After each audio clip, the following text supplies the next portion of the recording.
We all have our favorite MCU hero, but few characters can compare to the character arc of Tony Stark. We'll take a look at two of his most iconic I Am Iron Man moments and everything in between.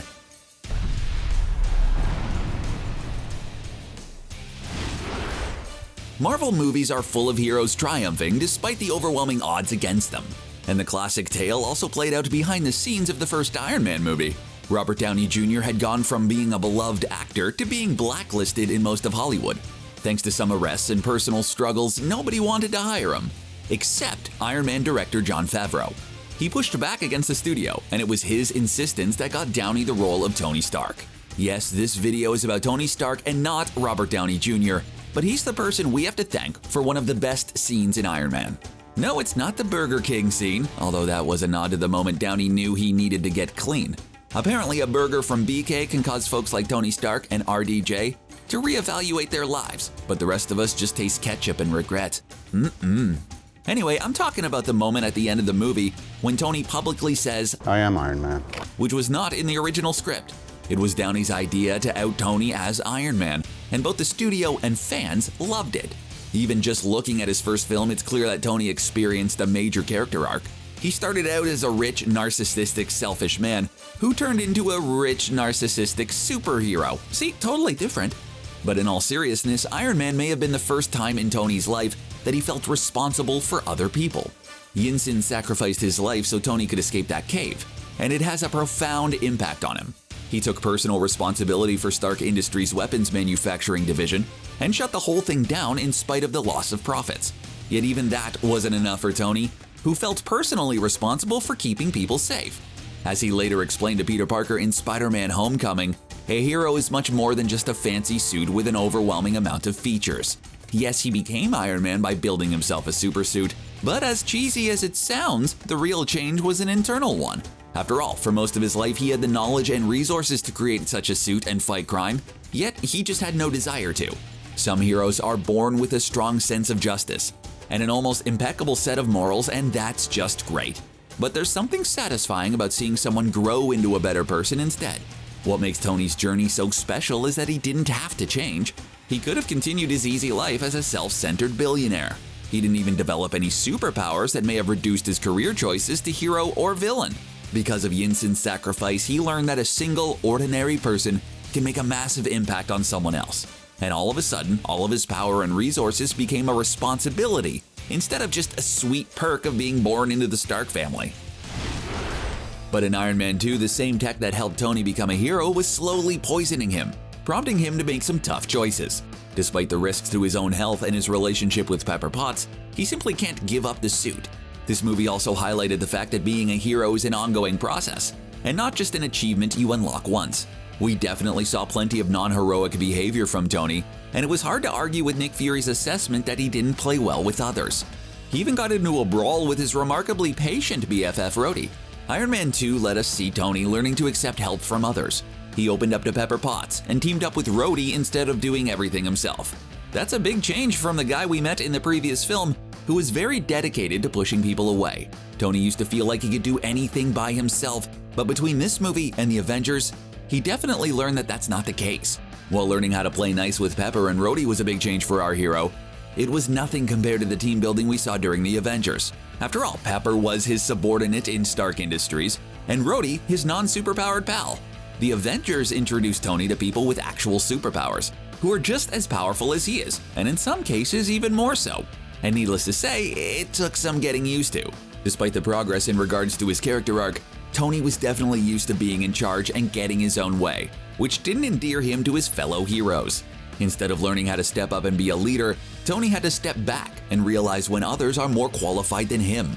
He went from mouthing off to iconic hero Captain America to realizing that maybe, just maybe, this superpowered war hero might actually have some good ideas.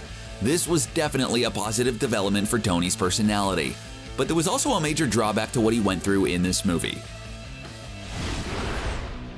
Iron Man 3 mostly dealt with Tony trying to work through some of the events of the Avengers and the trauma he experienced. In his defense, watching aliens rain down from the sky wasn't quite what he had in mind when he first became Iron Man. He signed up to fight against people making dangerous weapons, not an entire Chitauri invasion. Tony ended up stocking up on Iron Man suits only to destroy them at the end of the movie, which was one of those plot points that really didn't seem to make much of a difference. After all, in Age of Ultron, Tony was still trying to make bigger and better weapons, only this time it went terribly wrong. So far we've seen Tony become humbled about his own abilities, learn to work with and appreciate others, and in Age of Ultron we saw him become a villain. Well, kind of. See, all that responsibility he'd been accumulating began to overwhelm him, and coupled with how eye-opening the Avengers was, and what kind of danger could befall the world, motivated him to create Ultron, an AI that was supposed to protect the world, but ended up threatening it instead. Although Ultron was a considerable threat, we really saw Tony dealing with the fallout from his paranoia in Captain America: Civil War. After seeing Tony oppose the government at every turn in previous movies, it was telling how quickly he advocated for them to take control with the Sokovia Accords. He was haunted by the fallout from Ultron, and decided that the governments could help ease his burden instead of relying on his friends as he had so far. Obviously, this led to a major conflict that split the Avengers apart into two groups who both had valid reasons for their alignment. When Tony found out Bucky Barnes was responsible for the loss of his parents, and Steve Rogers knew about it, it seemingly validated the idea that he couldn't trust his team. Tony spent so long trying to open up to people, and when he did, he ended up getting hurt. We all know Tony, Steve, and Bucky really wailed on each other in Civil War, but other than the shrapnel in his heart, this was the worst Tony had been hurt since Iron Man. Tony was really learning lessons all over the place. It's just that sometimes they're quite painful lessons. But in Spider-Man: Homecoming, we saw Tony take on the chance to make a new friend, one too impressionable to betray him the way he felt Steve had. Even though he was a bit of a distant instructor for most of the movie, it was clear that he felt responsible for Peter and was determined to keep him safe, even if that meant grounding him from losing his suit for a little while. One of the most interesting aspects of Homecoming was that we didn't get a Spider-Man origin story beyond a brief conversation between Peter and Ned. Of course, his tale is one of the most well-known in comic book history, but another reason is that we saw most of it already. Instead of wise Uncle Ben teaching Peter about the importance of responsibility, we saw Tony do that. Being a mentor to Peter caused Tony to reflect on his own less-than-ideal relationship with his late father, Howard Stark. In previous films, we saw Tony trying to cope with the pressure of living up to his father. And in Homecoming, we saw him have the emotional intelligence to separate his own actions from those of his father. The way Tony opens up about his feelings to Peter and forms a bond with him is something he definitely wouldn't have been capable back in the first Iron Man movie. As for Avengers: Infinity War, well, we all know what happened in that movie. Tony and the rest of the heroes pulled out all the stops, tried their best, and utterly failed to stop Thanos. But not before we got a glimpse of how similar the stories of Tony and Thanos really were. They were both motivated by fear and a catastrophic inevitability. While Tony learned how to trust others, Thanos made it his mission to control others into doing his will. He was convinced that he was the only person who could save the world, the universe, while Tony knew the world would go on without him. It was, pardon the pun, a stark contrast, huh? But it didn't make the ending any less sad. During Infinity War, Thanos won. Tony's worst fears came true, and he ended up watching Peter fade away to dust. But in Endgame, it was clear that those paternal feelings didn't disappear, as he spent time teaching Nebula the wild concept of fun. Of course, once he was safely back on Earth, he really let Steve have it for supposedly abandoning him during Civil War. Tony was overwhelmed with a hopelessness similar to what he felt after the Avengers, only now he felt as though he could no longer rely on his fellow heroes. Tony moved on and settled into a happy life with Pepper and their daughter Morgan, but he clearly couldn't shake the feeling of responsibility that followed him around ever since Iron Man. Even though he had more to lose than ever before, he just couldn't turn down the opportunity to set things right and bring Peter back. And clearly raising a child had a major impact on Tony, who actually stepped up to make nice with Steve and preach the concept of forgiveness.